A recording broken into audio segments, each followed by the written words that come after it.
Hey guys, and welcome to today's video. So today's video is going to be my Valentine's Day fragrances for 2025. And this is a more cleaner approach. If you didn't catch my video last week where I discussed clean versus non-clean fragrances, I would encourage you to watch that first. This is in no way discouraging people or fear-mongering for you guys not to wear those. I still have and love fragrances that are considered non-clean. It's just I wear those differently now.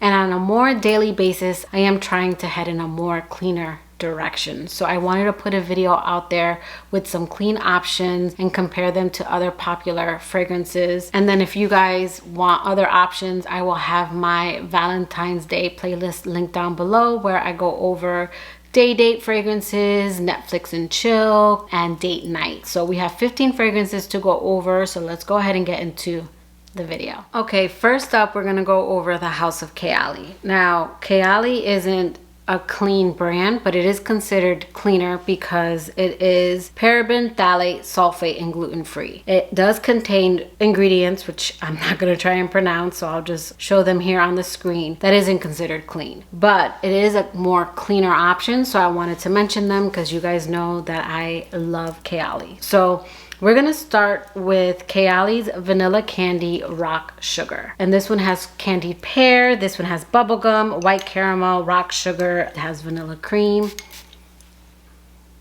If you enjoy fragrances like Jean-Paul Gaultier's La Belle or La Belle Le Parfum, this could easily be a flanker.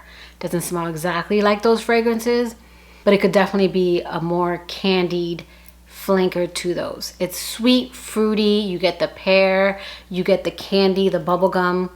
This is something I would probably wear now that I am going on my 21st Valentine's Day with Dennis. Me and Dennis have been together going on 21 years. Damn! I'm sorry. This one is going to be more fun and flirty. So again, that's Kayali's Vanilla Candy Rock Sugar. The next one is Kayali's The Wedding Silk Santal. This one to me is more of a date, like an early dinner. The sun is setting, we've ordered some champagne, and we're gonna maybe eat by the lake. That is this. This is a beautiful kind of white dress. It's sparkly, it's fruity. Yeah, where that one's more fruity, candy sweet, this one's more floral. It's fruity, effervescent, and musky. This is again, more of an evening date night, in my opinion. This reminds me of a more intimate version of Kayali's Deja Vu White Flower. This one does get a little stronger, but still staying a step behind Deja Vu White Flower. That one's more loud, whereas this one's more intimate. But it is one that does get noticed. I do get compliments with this one, and Dennis enjoys this one as well. So again, that is Silk Santal from the Wedding Collection by Kayali. Okay, this one is more date night. This one is Rose Oud from the Oudgasm collection. This has notes that remind me of other fragrances. So this rose and lemon combo reminds me of the rose and lemon combo from Valentino's Yellow Dream, but also that kind of oudi rose that I get from Lancome's Oud Bouquet. Lancome's Oud Bouquet is more gourmand, and then I would say Valentino's Yellow Dream is more fresh, and then this is like in the middle. This has this fresh opening, but then it settles to this sexy rose oud scent with kind of a woody base. What keeps it from going into like Oud Bouquet territory is it doesn't have like those gourmand touches. This one I would say is kind of your little black dress date night kind of fragrance. So again, that is Rose Oud by Kayali. Okay, next we have the House of Ellis Brooklyn. So first up, we're gonna talk about sweet. This is more of an honorable mention because I do tend to either wear this one to bed or layer with this one, but I think if you are gonna do Netflix and chill and you want something not disrupting your night, you want something soft and sheer but still feminine and sweet, kind of like that second skin scent, I would say check out Sweet. Yeah, this one comes off very sheer. It's sweet, there's marshmallow, there's pear. I think this is a great one for cuddling up. It's not gonna do too much, it's not gonna give anyone a headache because it's soft. One that to me steps up a little bit of that sweetness is Sunfruit. This one is gonna be like fragrances like Clean Reserves Radiant Nectar, which is another clean fragrance. Also Ariana Grande, God is a Woman, which I believe that one is also one of her clean fragrances. And Lada's 22 Oris. I'm not sure if Lada 22 Oris is clean. But this is musky, it's fruity with a sweet, figgy, creamy coconut scent. I think this is a beautiful kind of brunch scent. So I think a lot of these scents are great for not only Valentine's, but Galentine's. Maybe you're not going out with your partner, you're just going out with your girls. This one's a nice one to go brunching or meet up with your friends to celebrate your love with them. So again, that is Sunfruit by Ellis Brooklyn. Okay, next we have Apple Love. Now, I don't know if it's the bottle or just apples, but this one does give me that kind of Valentine's Day red vibe.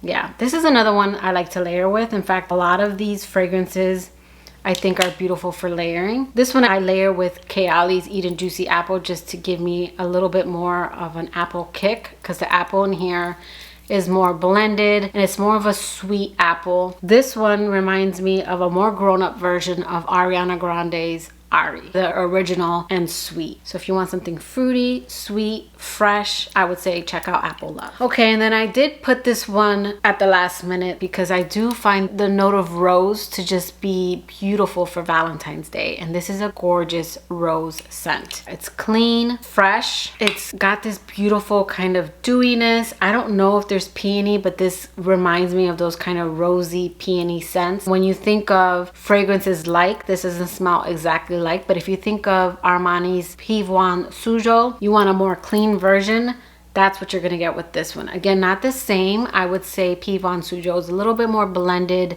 and soft. This one does have a slight edginess, kind of sharpness, I should say, in the opening, but still a beautiful, clean rose fragrance. So if you want to smell clean and rosy and musky, Ellis Brooklyn's Rose is a gorgeous one. All right, then we have a couple from Phlur. We have Mood Ring. Again, more of a day date. But if you want something fruity, uplifting, and a little more musky and candy fruity, I would say check out Mood Ring. Now, Mood Ring reminded me of something without reminding me of something. Like, I couldn't put my finger on it. And then recently I wore Versace's Eros Pour Femme, the Eau de Toilette, specifically because the Eau de Toilette has this kind of white gummy bear vibe. And then I realized that that's what Mood Ring reminds me of. If you want that kind of gummy bear vibe, check out Mood Ring. Beautiful, fruity, it's very uplifting, it's a mood booster. Okay, and then next we have Phlur's Golden Rule. I think this one's a nice one for date night. This one is being compared to Libre by Yves Saint Laurent and Prada Paradox. I know a lot of people were disappointed that this smelled like other designer fragrances, but if you are trying to go in a more clean direction, I think this is a nice option. I think if you like fragrances like Libre and Prada Paradox, you would really enjoy this. To my nose, it does lean a little bit more like Prada Paradox, but with a slight tropical twist. This one has a coconut milk, but the milk doesn't come off too lactonic and the coconut isn't overly tropical. It's light enough that you can wear this one year round.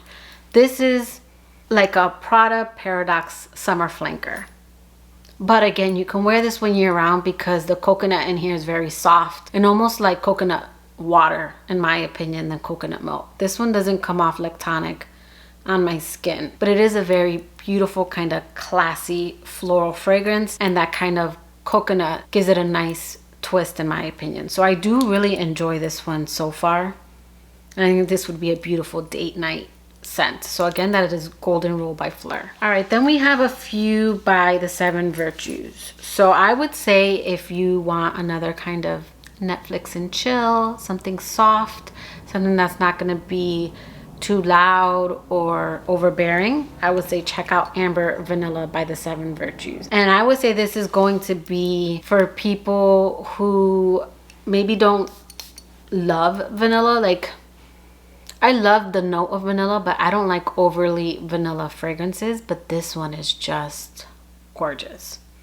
The vanilla in here isn't gourmand or too sweet. The vanilla in here gives it this touch of sweetness, and then the florals in here add this kind of pink vibe to it. So there's pink carnation in here, and I believe amber, and it just gives this beautiful, soft, delicate vanilla floral scent. It really does evoke the color pink, like when you think of pink carnations. Everything in here is soft and airy. This is a beautiful one, I would say, also for a day date as well. Kind of like Silk Santal. It's giving me that same vibe of a date. You're outside eating on the patio, the sun is maybe setting. That's what this is reminiscent of. So again, that's Amber Vanilla by the Seven Virtues. Okay, another beautiful scent. So this is Lotus Pear by the Seven Virtues. Now, if you've heard me talk about this one, it's the deep dry down, where there's just something about this one that comes off a little too earthy to my nose, but the opening of this scent is gorgeous. Yeah. People have compared this one to Viva La Juicy. I would have to say that this is very much like a grown-up flanker of Viva La Juicy. Viva La Juicy is more fruity and sweet. This one strips away those kind of sweet notes that makes it a little bit more on the youthful side, and this takes those out, making it a little bit more grown up. It's not as sweet. It's got that pear and lotus in here, and it's very beautiful. It's just that 3 or 4 hour mark where I'm not crazy about the base notes, and then I do pop something on very pear-like on top. All right, then next we have the Seven Virtues Cherry Ambition, and I actually don't really care for this scent, but because this is a clean option and there's just something about cherries that gives me total Valentine's Day vibes, I did want to mention this one. And it's still really pretty. This does give me now like a kind of boozy cherry in the opening that I didn't get before, but the powderiness just makes it smell a little bit like potpourri on my skin in the dry down. So I still have a little bit left. I'm gonna play with it because I do love that boozy cherry. I just can't get past that powderiness. But I did want to mention it because it might play differently on you, and I have read some great reviews. But if you're looking for a cleaner option when it comes to cherry fragrances, I think the cherry in here is very beautiful. Okay, and then that's gonna lead me into another cherry scent that unfortunately doesn't work for me, but it's more because it's redundant, and that is Clean Reserve's Whipped Cherry. So this scent, it isn't bad. It just reminds me of Cloud. Any Cloud. Take your pick, because it's the Cloud DNA. Whether it's the original, Cloud 2.0, or Cloud Pink, this just smells like Cloud with a sweet cherry. Now the cherry in here is more of a sweet cherry, so not like a dark cherry or an overly sugary maraschino cherry. It's just kind of a sweet cherry, and it's got that kind of airy whipped cream vibe that I get from Ariana Grande's Cloud. It's not one I would get a larger bottle of, but again, there's just something about cherries that gives me Valentine's Day vibes, so I wanted to mention it. So again, that is Whipped Cherry by Clean Reserve. All right, another fragrance from Clean Reserve, and this to me is probably the most date night fragrance I'm going to talk about. To me, this is sexy, this is intoxicating, and if you like fragrances like C by Giorgio Armani, I think you would enjoy this one. This one is a little bit more woody, but this is Clean Reserve's White Fig and Bourbon from the Advent Garden collection. And this is limited edition, but I did see it on FragranceNet, so I'll link where I saw it below. But if you're looking for fragrances like C, or even like Van Cleef & Arpels Rose Rouge, it's got that same spicy vetiver with an intoxicating top. It does have that kind of wine top opening that I get from fragrances like the ones I just mentioned. But this one has a fig that is starting to get a little bit more figgy and sweeter with time. And this one's also getting a little bit more spice wood. Very beautiful. To me, this is the sexiest date night. Don't let the bottle fool you. But if you guys have any other clean options that have that kind of sexy, intoxicating C vibe from Giorgio Armani, please let me know. So far, this is the only one. I don't find a lot of fragrances like that yet in the clean realm. So again, that is White Fig and Bourbon from the Clean Reserve Advent Garden collection. All right, then next we have a few from Nest. Now, I have a lot of travels from Nest, but the two that just give me total Valentine's Day vibes is Wild Poppy and Lychee Rose. I do want to add these to my collection, like larger bottles. So first up, we'll go over Wild Poppy. Wild Poppy is gonna be kind of your fresh, musky, rosy scent. Think of fragrances like Lancome's Idole. That's what you're gonna get with this one. Again, not exact. I'm just trying to give you guys the cleaner option. You think of Idole, that fresh, musky, fruity scent. That's what this one is. Beautiful. Total day date kind of fruity, fun, flirty vibes. And then to me, the more date night, we have Lychee and Rose. When you think of lychee, rosy fragrances like Delina or another fragrance like Very Good Girl Glam, that's what this smells like. This one's more rosy though. Yeah. Also the champagne in here, this one has a beautiful bubbly opening. I want to add larger bottles of both of these to my collection. These are ultimate kind of pink perfumes. This one being a little bit more date night with that rose. The rose in here is more of a voluptuous rose. Very fragrant and can smell a little mature. This one grew on me. This one, I was like, this is too rosy, a little too mature, but it did grow on me. The rose in here is ever so slightly jammy, not too jammy. It's just a little bit. I think the lychee and the champagne keep it from being too jammy. But gorgeous. Again, not a dupe, doesn't smell like it, but when you want a rosy lychee fragrance like Delina but a little bit more on the cleaner side, I would say check out Lychee Rose by Nest. So yeah guys, those are my Valentine's Day picks for 2025. Let me know in the comments below, have you guys tried any of these fragrances and what are your thoughts on them? Again, I will link my Valentine's Day playlist below if you want other options besides these clean versions that I mentioned. But that will do it for today's video. I hope you liked it. If you did, please give it a thumbs up. Now I'll catch you guys in my next video. Bye guys.